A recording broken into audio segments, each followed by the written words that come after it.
ladies and gentlemen, boys and girls, check me out, man. It's another episode of Berean Talk. You know what I'm saying? We are back in the studio. You already know who it is. I'm your host, Christian Mosley, the creator, the editor, and the host of this beautiful talk show that you have right here. We have in the studio with us today none other than the OG, Mr. Vic Frost in the building. Yeah. Yes, sir. Yes, sir. You already know.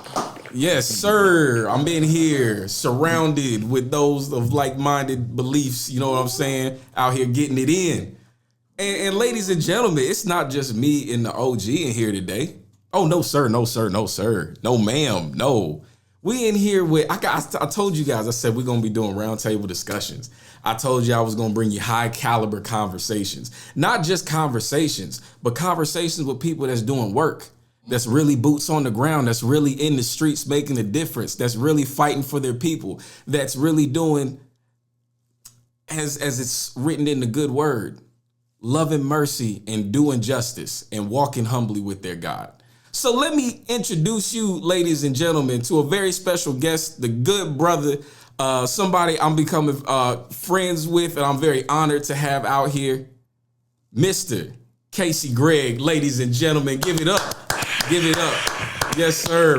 How y'all doing? What's popping, my brother? What's going on, man? What's going Appreciate on, you, man, for inviting me to the platform. Yes, sir. How you feeling today, bro? I'm feeling amazing, man. I'm blessed and highly favored, man. Absolutely. Yeah. Hey, that's what we are. That's all you can be. So, before we jump right into it, because I know we've had a lot of really great conversations. I've even been watching your work for a little while as well.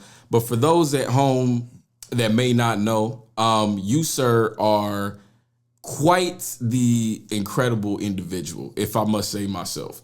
Not only do you have an incredible story, which we're going to get into, but also the work that you're doing even now.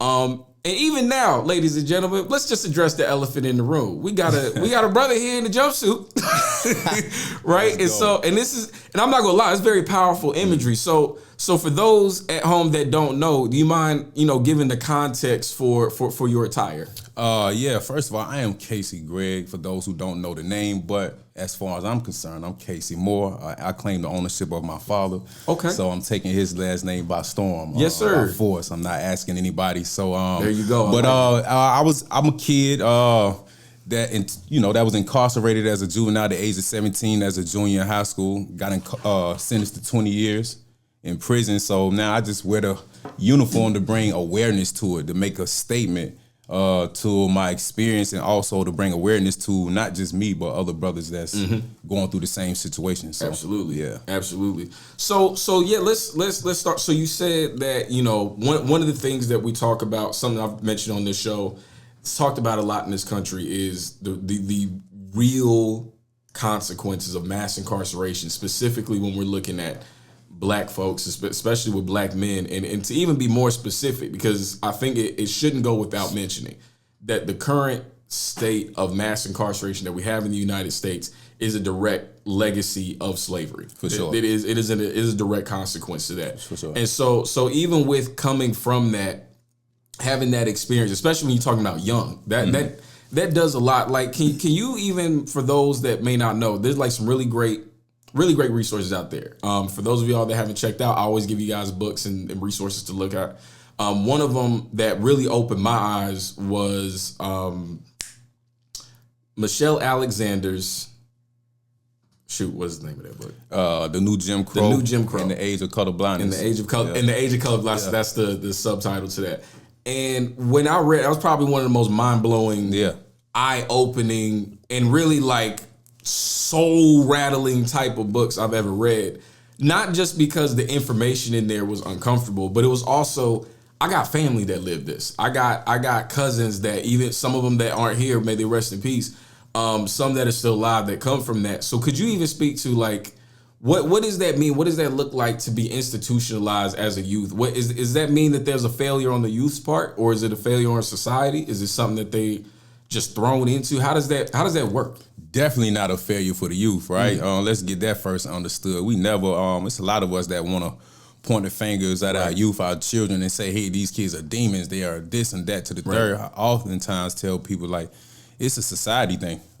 Society is what create and mold and shape the things that are happening right now. We are in an aggressive society. Right. We in the age of the digital world, and we all know how that goes on with our kids. But from my experience, man, this is something that, you know, I feel as though I was enslaved. You know what I mean? It's the parallels from it is similar.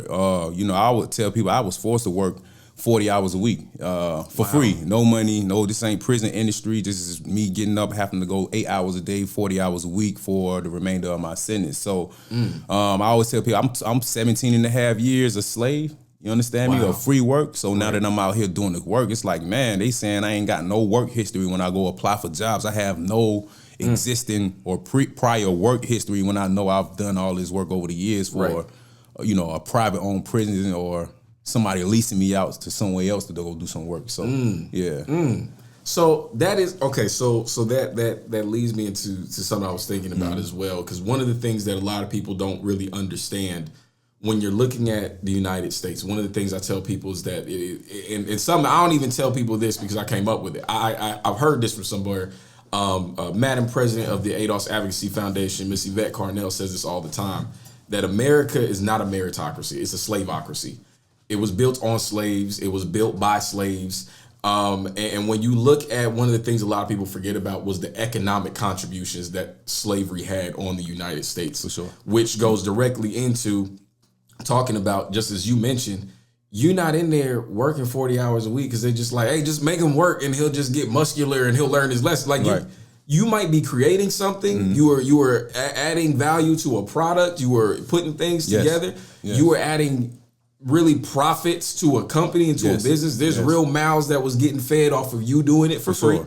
And so could you even speak to like what are the economic implications of that too? Because like a lot of people just feel like that aren't familiar with how the prison industrial complex works. Industrial is a very specific word we have to use there.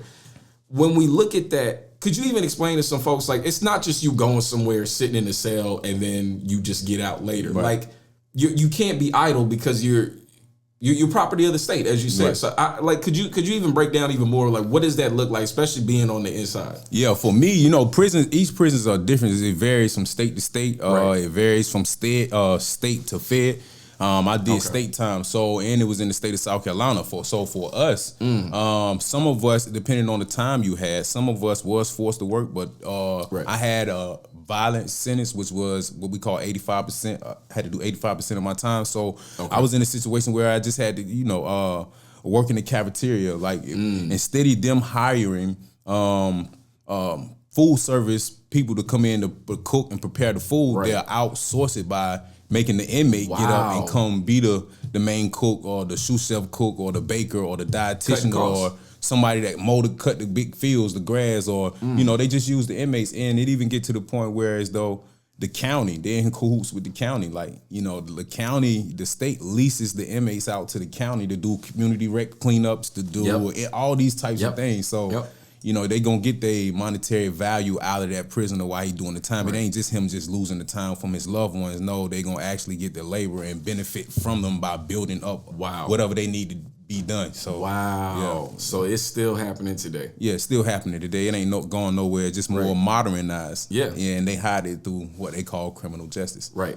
So one of the things I thought was so interesting. So like I've had the opportunity with my job. I travel a little bit. One of the things I always noticed was, and I remember reading this in Miss Alexander's book when she was talking about even like the locations of some of these prisons, especially when you're talking about state and county, they put them oftentimes in very rural areas. And being that oftentimes the prisoners are counted within the census. And so when they're counted within the census, of course, that means you got to get resources for those people counted. But those people not getting the resources. Definitely not. So I remember even riding out to like Southern Pines, which is a very majority white area. But I'm looking along the road and I'm seeing it's brothers like us in jumpsuits cleaning up. Now you can't own no property out there. But you definitely can make sure it's clean. But I know you was gonna add something. Yeah, you had said something to spark me. We can keep on. It'll come back. But you good. So I know that even with the economic piece that I'm seeing to that, and I know that a lot of people don't realize that the way even politics works, it's geared off of how these prisons and these state and how they're set up, and then even seeing they contribute to economies. You have people that wouldn't be able to feed their families if they weren't corrections officers. Right. Even I myself, my grandfather was a Vietnam veteran. Then he came home and was a corrections officer in DC. And having family that's been in law enforcement and also spoken to, like many folks could say, the horrors of what happens inside of these prisons. It's traumatic. And then even, and one of the things I've also seen too is that the punitive punishment that's instituted in these places, and you can even speak to this maybe a little bit better, or correct me if I'm wrong, this is not helping you get reacclimated into society. Definitely not. What exactly is this producing? If there's a benefit of the system to someone, what exactly is the benefit? Because it's not like these brothers is coming out here with tech jobs. It's a benefit for those who are in power that create these situations, because the recidivism rate is through the roof. So you telling people, these guys, to get out of the prison and be law-abiding citizens when they haven't even addressed some of the traumatic experiences that they was dealing with prior to coming in, that they was dealing with while they were in prison. Wow. And then you push them out there and they still suffering from mental health issues. I was just telling somebody the other day, you got to understand, over 50% of the state prison population suffer from mental health issues. You understand what I'm saying? Over 50% of that same population come from single parent mothers. Right. You understand what I'm saying? So we got to look at the numbers and actually start addressing the restorative practice side of it. We always focusing on the punitive side, punish, and not even in just prison, but in the classroom too. It's just punish. You know what I mean? So absolutely, yeah. And I've definitely seen that too, especially when it goes into what we see as the school to prison pipeline, and even having done a little bit of research myself and seeing how they base prison sizes based off what they see is happening in special ed, and how disproportionately it's not just black kids, it's disproportionately young black boys that get put into these areas because they're targeted, because they're high energy, they're aggressive, whatever you want to call it. If I could speak to that for a second. Yeah. All the time, they always diagnosing or misdiagnosing our little black boys with ADD, ADHD, all these mixed diagnoses, and putting on all this medication. But I always tell people, it ain't that. We suffer from ain't no daddy at home syndrome.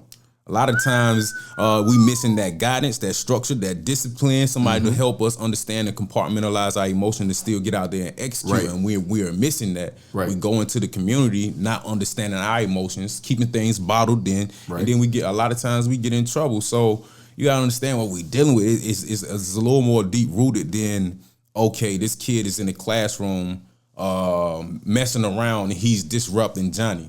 You gotta understand, hold on, man. This child probably just watched his moms get beat last night. This child probably just got touched on by their uncle last night. This child probably just ain't had nothing to eat since yesterday morning. And now they're here again, and you telling them to perform and retain the information that's being given. They suffering. You understand? In silence, and they express it by getting in trouble, being a class clown, trying to get that attention because they don't know how to articulate or communicate what they really dealing with. So then here we go to ISS. And the ISS get you put a piece of worksheet in your face and say, just be quiet.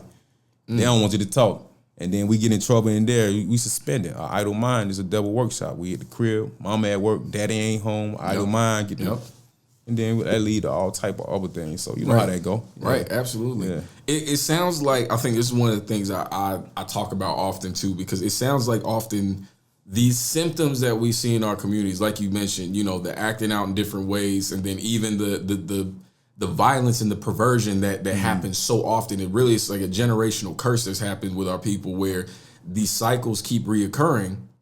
And I often see this is a direct result of being a wealthless group of people, because all I keep seeing is all of these things come back to, you don't have resources, you don't have, and I think this is where people get confused and mixed up, and this is why I'm a very big proponent of reparations. It's not so much just about the money in the sense of having a monetary amount. As you mentioned, even your work that you do in restorative justice, to do these programs, to go and help people and give them what they need, to get the specialists trained to be able to help them. You can't do it for free. You can't talk about building infrastructure and reacclimating people into society and you have no resources. And even as somebody that, I myself, like, I don't make anything off of doing this. And I know with what you do, it's not like you're a multimillionaire. Could you even speak to, like, as somebody that does the work, What does it mean to make that sacrifice for the greater good of your people rather than, because you could be engaging in some self-aggrandizement. You could get on there's a lot of people getting on podcasts talking about their prison stories and different things. Why not take that route? That's income. I'm not gonna say I'm not gonna take that route, but I'm gonna take it because I feel as though my impact can go further with getting on or creating my own podcast or keep making rounds on podcasts. However, my heart is rooted in the work because I really suffer from this. You understand what I'm saying? A lot of people that's in this arena and that I see doing the work never really suffered from it or felt the impact from it firsthand. So they don't really understand the magnitude of what guys like me are really dealing with. And they're there to support you in every way possible. And I'm speaking for myself. I have a lot of good people in my corner, but they don't understand that bills are due right now. And being a convicted felon and not saying I don't want to settle for a plant job. Yeah. You know what I mean? They'll try to run you to a plant job or McDonald's and it's like, yo, I'm better than that. And not saying that I won't do that until I get the way I'm going, but that takes away from who I'm striving to become in my future. You got to live. You got to live. You got to be able to live. But I constantly get out here and do the work. I'm not a millionaire. We don't get rich out what we do. It's not a, you can monetize your talents or your experience and that probably will come. But right now I'm more so worried about little Tavon that ain't got no daddy. I'm more worried about little Javante that, you know, his dad just went to prison. You know what I mean? So I'm more so about exposing them to some of the tools that I have and to come up with or create for myself to actually get out here and be successful in this moment. So absolutely. I wanted to actually read something real quick because this is from the so with the ADOS Advocacy Foundation. One of the things that we have is we have a very comprehensive Black agenda. One of those things we have on there is talking about very specific criminal justice reform that needs to happen. And specifically for us, because disproportionately the ways that things are done is done to us on purpose. They put certain things in our communities, even when we are inside. We are treated differently than other inmates that are in there, whether they're white or Mexican or whatever the case may be. And I even remember having, you know, one of my cousins who I was close to telling me all the time, like the kinship to being in there, as you mentioned earlier, to U.S. chattel slavery. It's like you can't unsee it. You're right. You really can't unsee it. And then what follows you afterwards, and I'll read this from our agenda, because I think it's important, as you mentioned, to really talk about this. Don't just stop after you get out. Right. It says right here, it says, put another way, punishment for a crime in the American criminal justice system when the individual is Black extends well past the actual duration of that person's imprisonment. While in prison, their overall life earnings are dramatically attenuated, and their attempt to reintegrate into an already deeply biased society is one undertaken at a profound material disadvantage. In other words, you screwed before you even have a chance. Before you even get out. And I think and I love the fact that even Michelle Alexander's book is titled The New Jim Crow, because really you can institute Jim Crow adjacent policies against people as long as they got that felony next to their name. And it could be for something as small as a nonviolent drug offense.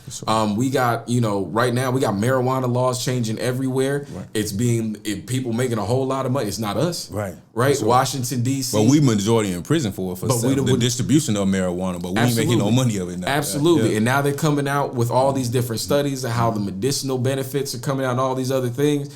Now, as you mentioned, when it's young, you know, TJ on the corner, when it's Jaden or when it's Letitia and they rolling up a blunt or they rolling up a joint because they're dealing with what they're going through. They're dealing with, they don't know to say it's the CBD molecules and the this and the that. They just know they don't feel like crashing out when they do that. Right.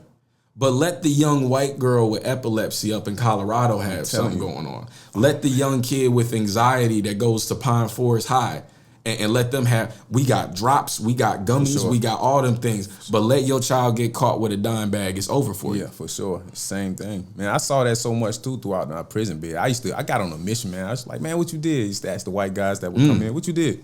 They was like, man, I shot somebody. I was like, how much time you got? Oh man, I got 5 years nonviolent. I was like, 5 years nonviolent. And I started realizing like, wow. And I was like, how many times you been locked up? Oh, this is my 3rd time. Repeated offenders. You done shot somebody. So here I am, this 17-year-old kid that was in high school, feel like just over the week, last week. Right. This 17-year-old kid, I shot somebody. They didn't die. And you give me 20 years on my first offense. I didn't go to trial, plead guilty. You give me the max. I couldn't believe that, man. So I went on a mission. I started asking them. Then that's when I realized, like, yo, we are at risk. They are targeting young black boys before they even become a men to actually disenfranchise them. Because once you get that conviction on a record, you kind of disenfranchise. It's going to be, you know, the real battle when you get out. That's what I tell people now. Getting through it was the real battle now. I'm at war now. I'm fighting for my life now. But there, that kind of, that was easy. Right. You know what I mean? Absolutely. So that is one of those things that I think, we got to really look into, and not just being able to verbalize that, but understanding what are the real consequences of that. Like myself, you a family man. So like that goes into your ability being basically knocked from underneath your feet to make sure that your next generation has something, because we're living in a time right now, a lot of people don't know this. ADOS, American descendants of slavery, those of us that are the main victims of the mass incarceration, all these other things, we are experiencing an economic genocide right now. If you look at the racial wealth gap right now, it's probably worse. But as of right now, white America has about $134 trillion in wealth. We have about 6.75 last time I checked. That is not a battle we're going to win. And so when you look at, it's disturbing. And so, but when you look at what that means, and even more so, when you look at that wealth of 6.75, about $7 trillion in wealth that we have, 60% of that is held up by baby boomers and pensions and retirement. Yeah. So what that means is we're about to see the greatest economic transfer of wealth that we've ever seen in the history of the United States. And we're going to be completely locked out of it, because while our parents was dealing with Jim Crow, or not my parents, but my great grandparents and grandparents, while they dealing with Jim Crow and slavery, they stacking wealth. Right. Soon as we get out, now they finding new ways to lock up their children's children, and that's where, you know, your generation, my generation is coming in.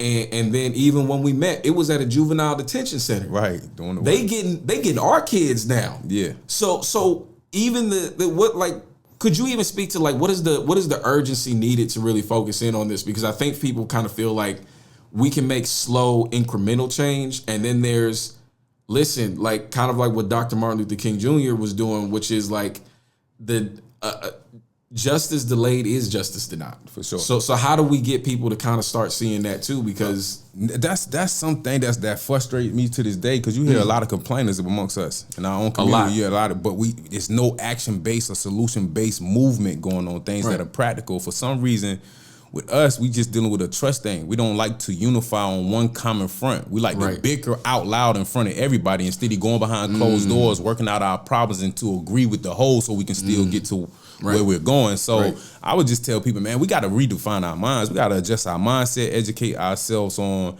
what it is we're actually struggling up against to get somewhere. Because if you can't educate people on what they're up against fighting, and they're going to be fighting a blind war. They're going to be swinging, missing. They can't see what they're up against. A lot of people, it's like they don't see it, so it's hard to get people that can't see the enemy to move against that. Absolutely. So I would just suggest, you know, you got to invest in our future, these babies, man. Right. Build babies. You know what I'm saying? Yeah. Raise, mold, and shape these babies. This is a quote that I got. It says, "It's better to prepare a child than to repair a broken man."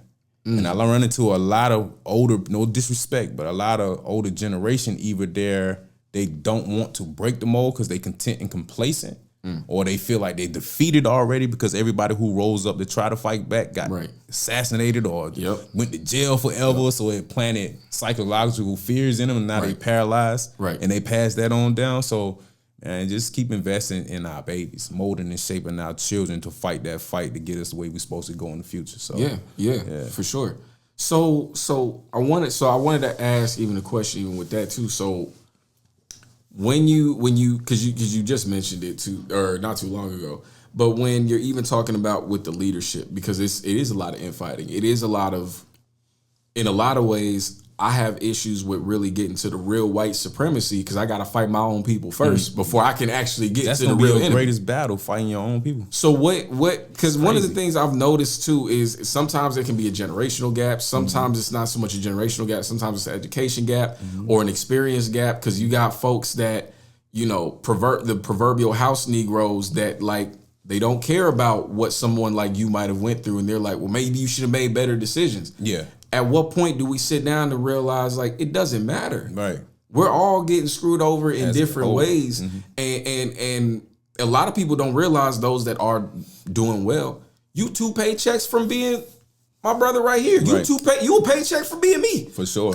Right? Yeah. So even what do you feel like in your opinion, in your experience, is gonna take to not just get the unity? Because I feel like it's an overused term that people use just to say like uniformity. Yeah. Like, oh, we should all, because we gotta be unified in truth. I think there's too many times where we unify for foolishness, we unify for falsehood, but we're not like I mentioned before, I'm trying to get folks unified behind a comprehensive reparations agenda that would be able to fund all of the things that we're getting into. Being able to pressure the current administration and the upcoming administration, say, hey, reparations is not a nicety. It's a debt that you owe us for building the richest nation in the world, and you didn't give us anything. And then you terrorize us for the next couple hundred years, and now we are eating the fruits of that failure that we get generation after generation.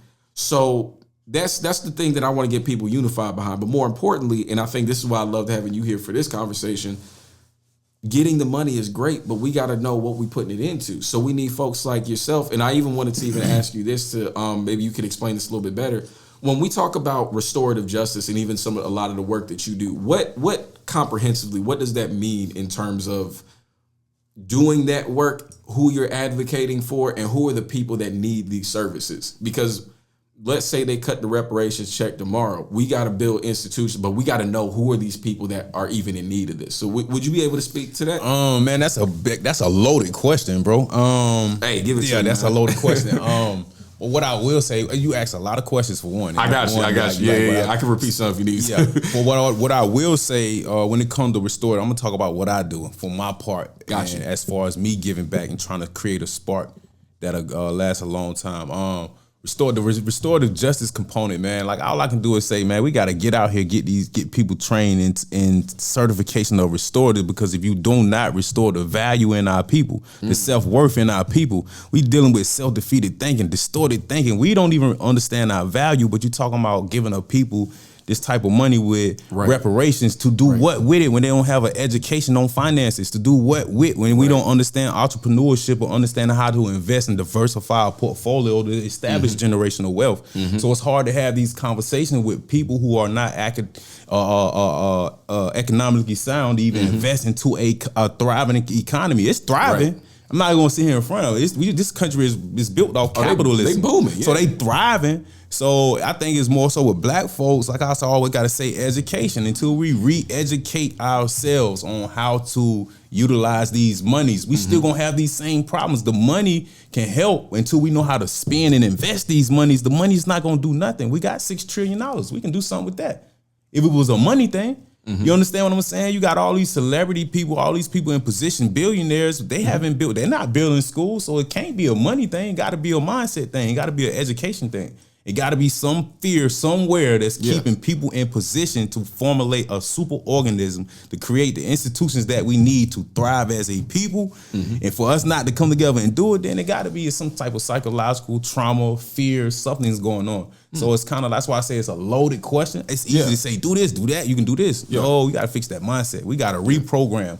You got to deprogram and then program again. You know what I'm saying? We get time to do away with a lot of the old things. It's just not working. We bringing old solutions to modern day problems. It's just not working. That don't work no more. We still dealing with the same situation from one generation to the next. It's just more modernized. Right. You understand what I'm saying? Yeah. So that's what I mean. It's like a loaded question. There's so much things we supposed to be doing, or we can do, or we should be doing to actually get us together. It's not just one particular thing.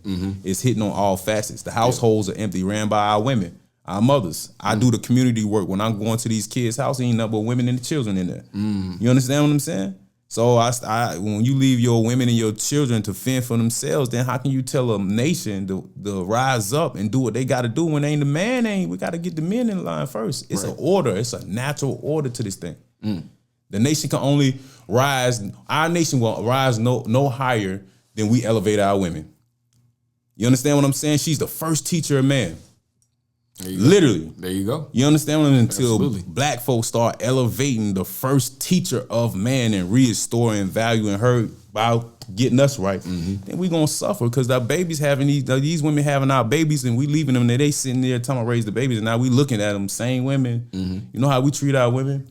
It's so much that can come with this, man. Like it's just so much, man. I can go on, want to get lost in the conversation, but you know, it's just so much that can come with us coming together more than just unifying. It's an education thing. You can't fight a good fight if you don't educate on what you're fighting. Absolutely. Right. White supremacy don't exist in your neighbor that's white. It exists in institutions. It's not. It's not your neighbor. You know what I'm saying? Yeah, white institutions. White supremacy does not exist in your neighbor next door. He can say, "Hey, f you, N word." Yeah, that's not the problem.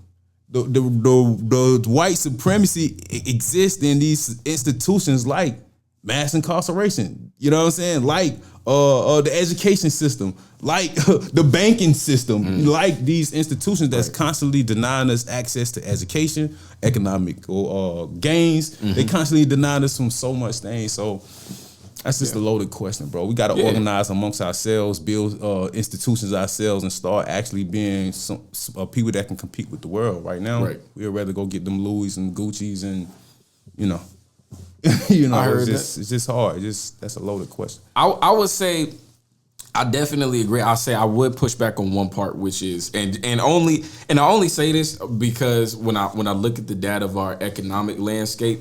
Because this is one of the things I was trying to figure out. Like you said, when you look at like, all right, $6 trillion, like I've never even seen more than $1,000 at once. Like it's like I ain't never seen no. I'm exaggerating, but like I ain't never seen no like amount of money like that. So when you think about $6 trillion, it sounds insane. One of the things I started looking at though was like you said, because I hear this all the time. Why don't we just take our resources, go like this? We pull them together. We can build whatever we want. And then I started looking at like what was the breakdown, who got what, why do they have it, where is it tied up with? So like even what I mentioned before, like 60% of that wealth that we do have is held up with baby boomers and their pensions and 401ks. So you easily looking at a few trillion. We can't even access that. That's just gonna be gone. By the time when they're out of here, it's gonna be out of here. But then with the rest of that, my biggest problem is when we look at the average income, like if we were to average out amongst us, it would be like, okay, maybe we could do something like that. But you mentioned something that was very key with the celebrities and the entertainers and things of that nature. When I look at the median rate of what our income and what our wealth is, like the median income for the average black family right now, I believe is like $40,000 to $45,000 right now, which in this economy, you can't live off. Like that's just not anything you can now. 10, 15 years ago, maybe everybody been something you could work with. But even now, like you can't live off of that. So what I also noticed too is that when you look at I talked about this in another episode, when you look at the Federal Reserve data and how we spend our money, we are actually one of the most frugal groups of people out of everybody that's in the United States. So when you look at whites, when you look at Hispanics, when you look at us, we actually save more. We're a bit more frugal. We actually don't eat out as much. As much as we look on Instagram and Facebook and we'll see it when the IRS is tracking it, they're like, they actually don't. What they're seeing is that there's a disproportionate amount of, or not disproportionate, there's a very small proportion of people that have very high incomes. So this is when we start getting into six figures, so 100, 200,000, 300,000, very small amount of black families that have that. What we don't realize is the vast majority of us are working poor. So like 70+% of us will never make more than $50,000 at one particular time, as far as an income in a household. So that could be two folks putting 25 together or something like that. That income, we take 90% of that before we pay for Netflix, before we go to the mall, before any of that, we just spend it on bare necessities. So that's just the rent, the food you need to eat, your insurance, your vehicle or public transportation. So by the time we're done with all of that, it might be 10% of that left before you can even live. Then once you've taken all of that aside, after you've, maybe you give a little something to your church or help people out or whatever, you might have 1% to 2%, and we haven't even talked about saving anything yet. So the way that I look at it is, with some folks, I think we should hold accountable. Like the entertainers that say, hey, you got all that money, you should cut it. For a lot of us, that's not the position we're in to do as far as pooling the resources. But I think what we should do is, to your education piece, we need to start really focusing in on political education and historical education on who we are in this country, what we produced, what we've been through. Because I think a lot of us, like you said, what'll end up happening is we don't even know that we're owed the resources. We don't even know that like you and I can have this conversation, but you'd be surprised how many people I've talked to and say, hey, we're owed reparations. And they're like, nah. And I'm like, I don't think you understand what you just said. Right. You were absolutely owed. It's a just like if you had a grandparent die and you get an inheritance, nobody's gonna sit there and say you didn't earn it. It's just I'm their child. I'm owed that. That's what I believe our ancestors worked for. That's what we're owed. But to your point, and that's one of the things we talked about with our reparations agenda, you made an excellent point, which is if we gave all this money to all these people, it could be bad, right? It could be, I don't know if you ever saw it, like a Dave Chappelle skit where there's some folks that would do really well, like somebody like myself or somebody like yourself that got families, we'll make sure we good to go for generations. There's some other folks, like you said, Gucci will be sold out. Louis will be sold out. So we've put safeguards in place for like the first couple of months after that's paid out. You actually have to go through a financial education course. There's a certain amount that you can get endowed and there's certain amounts that you can't have. So that way you can only fall but so far. You're given a certain amount for housing and those different things. Because as you said, you get a traumatized group of people that have been deprived of resources. We're going to go out and try and get everything because we never had anything. Yeah, and I say that from my experience. Like, you know, just getting out, everything wasn't always peaches and creams. I've been home 4 years off the sentence for 2. And me getting out, ain't nobody had nothing for my grown. I was a one grown rusty man. All they had was love. And I accepted it, but it wasn't enough to sustain life. Right. So I wasn't always right and exact. And I do know when I was out there getting to the money, from some brothers like me coming from nothing, they ain't had nothing. All my money went to back to them people in designers. So you got a lot of people getting money that ain't. I think some of these numbers might be coming from what you can see, but it's a lot of us getting money in the streets that you can't count. And that's when I'm saying the money being mismanaged. Like these are the people that you're not even really paying attention to. Like who influenced us in the household? The rappers. Oh yeah, that's what we spend our money based off how most of the time they spend our money. Social engineering. Social engineering. So. I agree with you, bro. Those some dope numbers, man. It's but and the reason I say that too is because I think a lot of people, when we use it as, I don't say we use it this way, but a lot of people use this to us and say you buying all that Gucci and buying all this, buying all that, and in reality we're really not. and what it's often used is to say we're degenerates instead of dealing with the fact that no, you did something to us. Yeah. You actually were the ones that put us in this position. And then, that is why when they take a rapper from the trenches and this dude looks like Liberace in less than 30 days, it's because, like, what did you think was going to happen when you did? What do you think is going to happen to somebody that went from not having adequate food to live as a human being to being able to eat at Ruth Chris anytime they want?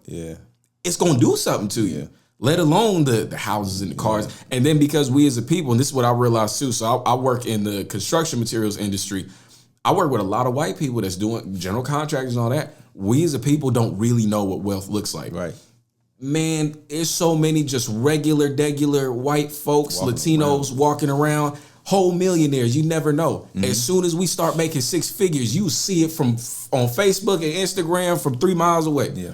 Because we're deprived of it. And I think and our values ain't in place, man. And they're not Why in are we place. even putting value on these types of things? Talk about that a little bit more. Man. The value system that's important. Can you speak to that a little bit more? I was just saying the value system, a lot of our value systems on place. So when I hear we speaking about spending this money, it scares me because I know our value system ain't in place. Even when you go in these households, like I'm striving to raise mine where I'm not, you're not finna get, thinking you finna get Jordans and Nikes and all of these people who are not investing into this family or your future. Right. Because every time we spend money with these people, we're investing into their wealth, their legacy, and their future. You know what I'm saying? So when I see us doing that, it lets me know that our value systems have to be below there, because when you going out there to spend your money, when you spend your money, you spend your energy, your time, your labor. You spending your energy on someone else's legacy that have nothing to do with you, that's not trying to save you, prepare you for nothing. That let me know that you are dealing with some traumatic things yourself. You got to heal. You know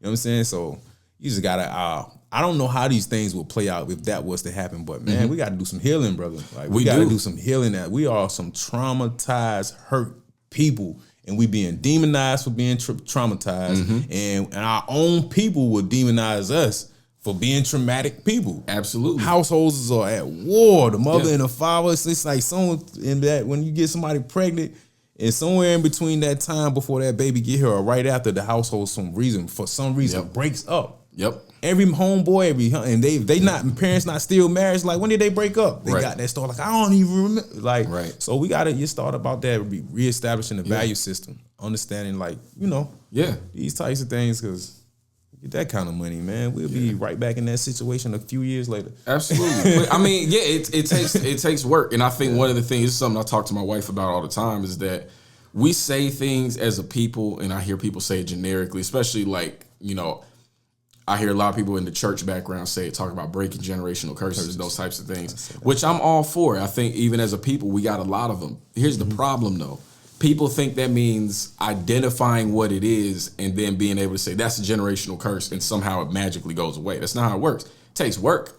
Like, I had to look at the patterns in my family, not from like this generation. I'm talking like I had to go 3-4 generations back and was like, oh, all of these dudes got the same issue. All of them was treating their wives like that. All of them had this bad relationship with their kids after they hit 15 or 16. Like, what is this? Now I got to make purposeful decisions in my life. Like, hey, I'm only going to do this, or I'm only going to do that. Right. I've maintained, like, hey, I'm going to be committed to one woman. That's something that there were generations of men in my family that never did nothing like that. And that took work. That took real work. That took real work to be able to do it. But I will say I'm blessed. The Most High God literally gave me the woman of my dreams. Shout out to you, baby girl. But yeah, I think even speaking to that, like you said, the readjusting the value system really takes work, because the things that me and my wife have had to talk about, my son is 2, and just the things that we're thinking about now about what we want him to be around, what we don't want him to be around, the type of man we want him to grow up to be, the things that I need to make sure he sees me doing, because we say this as parents all the time, but it's not true to tell them, do what I say and not what I do. Right. But the fact of the matter is, I did the stuff my dad did. Yeah. I did the stuff I watched, the influences in my life, and a lot of these young kids that are ended up in these institutions, a lot of them 12-year-olds don't decide that they just gonna wake up one day and joyride and carrying guns and selling drugs. Like, that's not how that happens. My first encounter was 10 years old. The next encounter was 12. The next one was 13, 14, 15, then 17. So you hit something, you spark. Right. I did not wake up and say at 17 as a junior in high school, I'm finna go to prison for 20 years. That was not my plan. I had a real plan. I was supposed to be retired from the military at 38 and going to be a detective in my own community to clean up the streets. Wow. You feel me? That was my plan. So, but I was dealing with things like anger issues. I was dealing with imposter syndrome, scared to talk out loud in class. I was dealing with my dad kicking my stepmoms behind since I was born. But I didn't know these things then. So every time I say, oh, you got it. Every time somebody did something, I did get mad. I was getting upset. But they crucified me for being a human and being violated, my emotions being violated in a way that I couldn't understand or couldn't express it. In return, I ended up getting into a situation I couldn't get out of, and you was hitting it on the head. Like, bro, we got to get some healing. We got to get some fixing. Like, we got to, man. And I think you were a prime example of the institutions robbing our communities of the brilliance that we produce. Man, there's so many talented brothers back there. When you talk, it's something I used to hear my mother say all the time, because when her dad was a corrections officer up in DC, and she would talk about the dudes being locked up. These are our entrepreneurs. These are our chemists. These are our biologists. These are orators. These are salesmen. These are people that it takes to actually build a nation and build a society. And because, as you mentioned before, they have been locked out of the American economic system, so they turn to another way to feed themselves. And what America has been doing since the end of Reconstruction is, I'm going to criminalize your survival. Sure. So now we start making it illegal for you to sell certain things until we realize, oh, there's money in that. So we cracking down on dudes selling pills, but ain't nobody getting locked up that work for Walgreens. That big pharma. Nope, they not getting locked up. Now they paying out. Now here's what's crazy though. Here's what's crazy. And I think this even goes back to the reparations point. You know what they doing right now? They paying out billions and billions of dollars to different states, to families and everything else, because they actually have to pay back for the repair. Wow. Because of the damage that they've caused to all these different societies. You can look it up right now. Walgreens is paying out Florida billions and Nevada billions and Wisconsin and Illinois because of the damage that they caused, because we can trace it. And my thing is, if you could do it with them, how much more could you do it with the people that we didn't even ask to be here? Right. We're the only group of people that did not immigrate here. We were dragged here. Yeah. We were the people that we wasn't just picking cotton.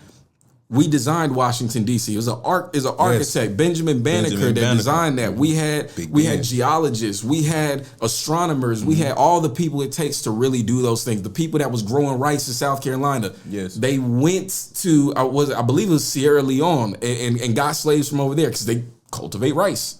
So we are the builders. Yeah. We are the builders. And we are the first builders. And so for this country, it's like, listen, man, your time it's about time to pay the check. It really is. And I think we're getting to a place where it's almost, I feel this way. This is my personal opinion. I feel in a way we're almost getting to a point where it's almost prophetic. I don't know how familiar you are with the Exodus story, but one of the things I always thought was interesting is as Israel is leaving Egypt, God has dealt with these people in such a way. Not only does Israel leave with reparations, so to speak, Egypt is happy to give it to them. Because I feel like things are going to be coming down the pipe with America. What I'm seeing with these H-1B visas, what I'm seeing with the violence that's happening, what I'm seeing with all the civil unrest, we about to be in a place where America's going to understand their hate and despising of us is going to come back to them in ways that they really don't want to deal with. And America's about to reap everything they sowed publicly. The hate you give. The hate you give, man. It's gonna reciprocate right back. Yes, sir. So before we get out of here, man, I want to make sure the folks at home know how to get in contact with you. I want them to know even where they can go and support your work, whether it's on social media, whether it's showing up to events, whether it's even giving you the monetary resources you need to keep doing what you're doing and fighting a good fight. Because, I mean, brother, you doing it. We need to put some wind at your back to keep doing what you're doing. So how can they do that? First of all, More Visions Empowerment is a speaker company with a focus on social emotional intelligence, restorative justice practices, leadership development, and also re-entry workshops. I show brothers how to reintegrate back into society successfully because it's going to be hard. Yeah. You know what I mean? So if you want to get back, my email is morevisionsempowerment@gmail.com. My Absolutely. Instagram is More Visions Empowerment. Find me on TikTok at Intel the Builder 23. These are all my platforms, and kind of pretty much go from there. But the work is definitely getting done in the city, man. I love it, man. It's been a trailblaze since I've been home. Fayetteville has welcomed me with huge arms. I've been able to get in so many great situations. Full-time student. Actually the prep coach for one of the programs out there at Fayetteville State University. Shout out to FSU. Yeah, shout out to FSU, man, giving me that opportunity over there, man. But there's a lot of great things going on. So absolutely, feel free to reach out on any platform. Man, and were there any final words you want to leave with the audience before we get up out of here? Yes, man. Just understand that a nation, the ruins of a nation starts within the household of its own people. So kind of take that with you, man. The ruins of a nation starts within the household of its own people. The first structure, education unit or organization was the family structure. So until our family is whole again, we're gonna be dealing with some things. Yep. So I think there's a quote that says that a house can't be robbed until the strong man is bound up, and once that strong man is bound up, then the robber can come in and take all of his goods. Word to Yeshua the Messiah. You feel me? Let's go. So my brother, let's go. It's been a treat. It's been an honor to have you up here, man. I still feel like we ain't crack it open. Well, we gonna get back to it. So I'm hoping I'm not being too facetious or too pretentious, but I'm gonna let the folks know you gonna see this brother again for sure. Let's go. For sure. Listen, like, if you don't see him again here, you gonna see him somewhere because this brother going places, man. And I'm just honored to be a part of the process to get your message out there for more people to see what you're doing. To really hear the brilliance of what you've been putting together as far as like being able to not just articulate, but to really show like even the like we talked about earlier, like the visual imagery of you showing up like that's and that's what you was wearing when you was inside. Yeah. So even to show that and being like, in a way, it's almost like when Emmett Till was killed and Mammy Till was like, nah, leave that casket open. I need them to see this. For sure. And I feel like the imagery that you leaving with people is like, listen, y'all gonna see this. Yeah. You could have came in here in a nice button down and said, and you said, no, I want them to see this. Yes. It doesn't delineate from the fact that you were a changed man. Right. It doesn't delineate from the fact that you're an amazing father and that you're trying to contribute to your community and be a good family man and all that. But you're going to see this. Yeah, you got to walk bold in your adversity. Adversity build character. Never quit. Absolutely. So that's why I walk into my adversity. This Yeah. what changed my life for the better. Right. There ain't no setback. It might have been kind of like, this prepared me to spring forward. So yeah, I want people to see it because 1 out of every 3 black boys end up with a conviction on their record. Come on. From the age of 13 to 21, 41% of our youth get arrested. Come on. So it's bigger than me. You know what I'm saying? If it was left up to Casey, I wouldn't wear it, but it's bigger than me. This fight bigger than me. I don't care about who laughing or what they got to say. It's bigger than me. If you laugh, it's not for you. Yeah. You know what I'm saying? It's Absolutely. for your son. It's for your son that could potentially be me. Yeah. Come on now. So, yeah. Come on now. Yeah. Absolutely. Listen, I appreciate it, bro. Yeah, for sure, I appreciate it. You always welcome back. I appreciate you having me. Yeah, man. you always welcome back, bro. And ladies and gentlemen, make sure you tap in with my brother. All of his information will be in the description. And listen, I hope you were challenged. I hope you were inspired and encouraged. And I'm gonna be back. Y'all know I'm gonna be back. Yes, but my brother Casey, keep making the ancestors proud, man. Got you. And ladies and gentlemen, until my next appearance on the interwebs, fight for your freedom or die talking about it. Peace. Peace. Man, I appreciate you.